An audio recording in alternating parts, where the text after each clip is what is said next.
వైకాపా అధ్యక్షుడు జగన్ నైజమేంటో కాంగ్రెస్ పార్టీలో ఉన్నప్పుడు మాజీ మంత్రులు బొత్స సత్యనారాయణ, ధర్మాన ప్రసాదరావులే అప్పట్లో వివరించారని విజయనగరం ఎంపీ కలిశెట్టి అప్పలనాయుడు స్పష్టం చేశారు. జగన్ చాలా ప్రమాదకారి, క్రిమినల్స్తో సంబంధాలున్నాయి, దోచుకున్నది దాచుకునేందుకే రాజకీయాల్లోకి వచ్చారు. ఆయన్ను సీఎం చేయకపోవటం ద్వారా రాష్ట్రాన్ని సోనియా కాపాడారు. తదితర వ్యాఖ్యలు చేసింది వారే అని పేర్కొన్నారు. జగన్పై గతంలో వారు చేసిన వ్యాఖ్యలకు సంబంధించి అప్పట్లో వివిధ పత్రికల్లో ప్రచురితమైన 21 వార్తల క్లిప్పింగులతో కూడినటువంటి ఫ్లెక్సీలు, వారి వ్యాఖ్యల వీడియోల్ని విజయనగరం తెదేపా కార్యాలయం వద్ద ఆదివారం ప్రదర్శించారు. ఈ సందర్భంగా ఎమ్మెల్యే అదితి గజపతిరాజు ఇతర నేతలతో కలిసి ఎంపీ కలిశెట్టి మాట్లాడారు. జగన్ గురించి కొత్తగా మేమేమి మాట్లాడటం లేదు. ఉమ్మడి రాష్ట్రానికి పీసీసీ అధ్యక్షుడిగా ఉన్నప్పుడు బొత్స సత్యనారాయణ, అప్పట్లో రెవెన్యూ మంత్రిగా పనిచేసిన ధర్మాన ప్రసాదరావు ఎంతో అద్భుతంగా చెప్పారు. దోచుకోవటానికి జగన్ పార్టీ పెట్టారని వాస్తవాలు మాట్లాడారు. వైకాపాలో చేరాక జగన్ ఏం చెబితే దానికి వారిద్దరూ తలూపారు అని ధ్వజమెత్తారు.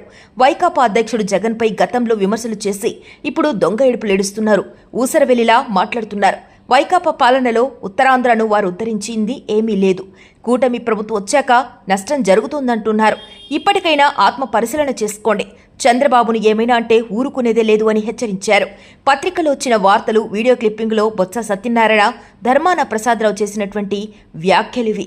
అంతేకాదు జగన్ది చిన్నప్పటి నుంచే నేర ప్రవృత్తి, ఆయుధ విక్రేతలతో ఆయనకు స్నేహం, సాన్నిహిత్యం ఉన్నాయి. ఆర్థిక నేరాల్లో కూరుకుపోయిన జగన్ వాటి నుంచి జనం దృష్టి మళ్లించేందుకు ఎమ్మెల్యేలు పార్టీలోకి వస్తున్నారనే డ్రామాలతో హడావుడి కూడా సృష్టిస్తున్నారు. జగన్కు విలాసవంతమైన బంగళాలు ఎలా వచ్చాయి?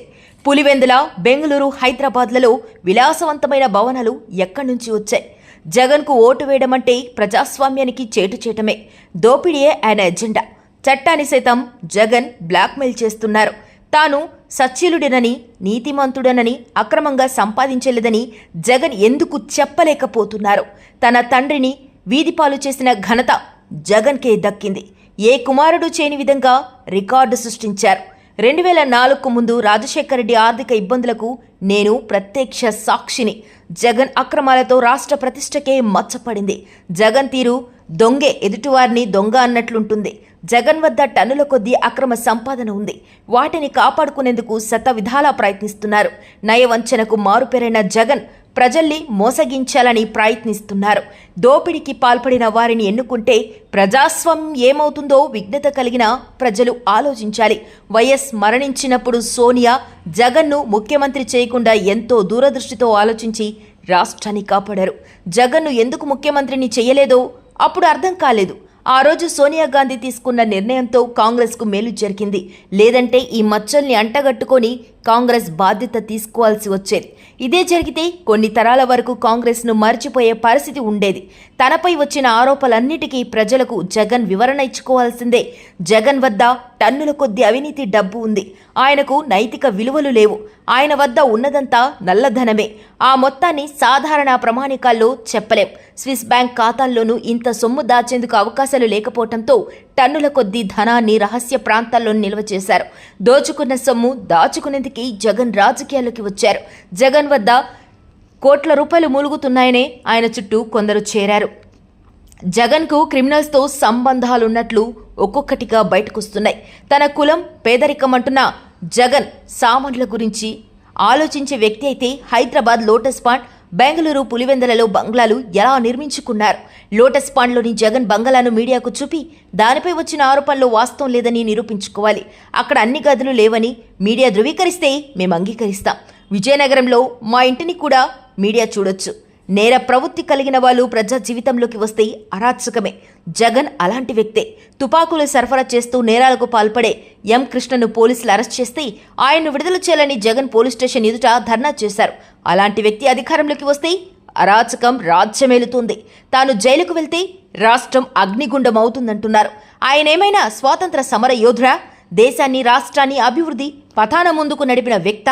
జగన్ వల్లే పలువురు అధికారులు, ప్రజాప్రతినిధులు జైలు జీవితం గడుపుతున్నారు. 2004 వరకు సామాన్యుడిగా ఉంటూ పేదవాడే తన ఆత్మకు చెప్పుకుంటూ తిరిగే జగన్కు 1,00,000 చదరపు అడుగులు భవంతులు ఎక్కడ నుంచి వచ్చాయి? తనకు ప్రజాదరణ తగ్గిందని గ్రహించిన జగన్ 4 రోజుల్లో తనను అరెస్ట్ చేస్తారని ఎన్నికల ప్రచారంలో సానుభూతి కోసం ప్రయత్నించారు. ఆ మర్నాడు జగన్ పార్టీకి చెందిన కొందరు పెట్రోల్ సీసాలతో బస్సుల దహనానికి కుట్రపన్నారు. ప్రజాస్వామ్యంలో ఇలాంటి వ్యక్తులు చాలా ప్రమాదకరమైన వారు. 2006లో సీఎం క్యాంపు కార్యకలాపాల్లో జగన్ కల్పించుకోవటం ప్రారంభించినప్పటి నుంచే రాజశేఖర రెడ్డి ప్రతిష్ట రోడ్డున పడింది. అంతకుముందు మాలాంటి వారి సహచార్యంతో రాజశేఖర రెడ్డి ముఖ్యమంత్రి అయ్యారు. జగన్ చేసేవి కుటీల రాజకీయాలు, సంఘ విద్రోహ శక్తులు, నేరగాళ్లతో మీకున్న తత్సంబంధాలని బయటపడుతున్నాయి. అవినీతి ద్వారా సంపాదించిన డబ్బు మదంతో జగన్ విర్రవీగుతున్నాడు. పార్టీ పూర్తి పేరు చెప్పుకోలేని, వెన్నెముకలేని వ్యక్తి జగన్. అసలు ఆ పార్టీకి ఎజెండా లేదు. ఆ పార్టీ జెండాలో కాంగ్రెస్ పార్టీ సంక్షేమ పథకాల బొమ్మలు పెట్టుకున్నారు. జగన్ పుట్టుకతోనే నేరచరితుడు. ఆయన పెంపకంలోనే లోపముంది. అలాంటి వాళ్ళు ప్రజాస్వామ్యానికి ప్రమాదకరం. అరాచ శక్తులతో కలిసి ధ్వంస రచన చేస్తున్నారు.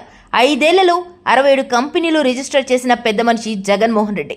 దేశానికి స్వాతంత్రం వచ్చాక ఇన్ని రిజిస్టర్ చేయించిన ఏ వ్యాపారస్తుడైనా ఈ దేశంలో ఉన్నారా? ముఖ్యమంత్రి అని ఉద్యోగం వస్తే రాష్ట్ర ప్రభుత్వంలో వ్యాపారం బాగా చేసుకోవచ్చునని, ఇంకా సంపాదించుకోవచ్చనేదే ఈ వ్యాపారస్తుడి తాపత్రయమంతా. జగన్ చేసే వ్యాపారానికి కాంగ్రెస్ పార్టీ ఒప్పుకోలేదు.